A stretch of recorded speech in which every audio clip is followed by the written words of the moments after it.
The mask is now off completely. As America marks the 250th anniversary of its founding, the unholy alliance between Islam and the radical left is becoming very bold. They are publicly proclaiming that they intend to take the United States in a new direction from faith, family, and freedom to socialism, Sharia, and separation. New York City Mayor Zohran Mamdani personifies this movement.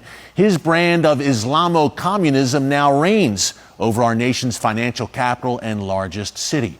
And 25 years after 9/11, he's quoting Mohammed and the Koran in Arabic to defend open borders. Watch. And I consider my own faith, Islam, a religion built upon a narrative of migration. The story of the Hijrah reminds us that Prophet Mohammed ﷺ was a stranger too, who fled Mecca and was welcomed in Medina. Surah An-Nahl 1642 tells us, "As for those who immigrated in the cause of Allah after being persecuted, we will surely bless them with a good home in this world." Or as the Prophet Muhammad ﷺ said, Islam began as something strange and will go back to being strange. So glad tidings to the strangers. Can you imagine being a first responder who ran into the Twin Towers and risked your life on 9/11?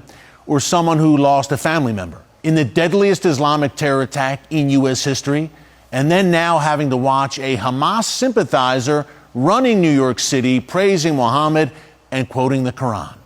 By the way, after Mohammed migrated to Medina, he built up his followers and strength and went on to slaughter the Jewish tribes there.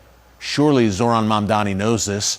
Migrate, not to assimilate, but to dominate. We're seeing it across the Western world, in Europe, Canada, and Australia. And if the left in America has its way, we'll see it here too. Here's Jean Wu, a Democrat member of the Texas State House who was born in China, calling on non-whites in America to rise up and overthrow their white oppressors. Watch. I always tell people the day the Latino, African American, Asian, and other communities realize that they share the same oppressor is the day we start winning. Because we are the majority in this country now. We have the ability to take over this country and to do what is needed for everyone and to make things fair. But the problem is our communities are divided. They're completely divided.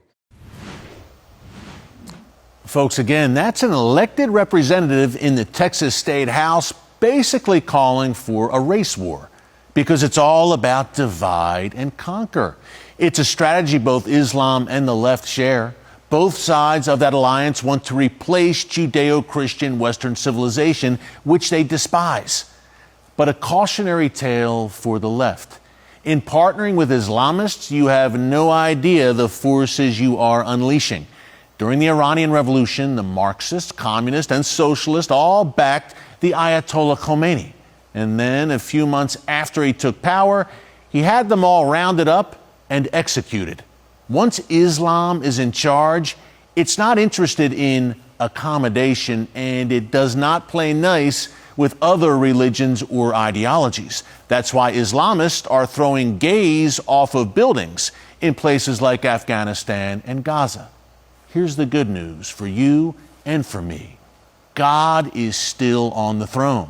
America really is the last line of defense for Western civilization, and while the left wants to undermine that at every turn, under President Trump, America still stands as a shining city on a hill, now more than ever. As we celebrate 250 years as a nation, there are great patriots fighting every day to preserve our way of life.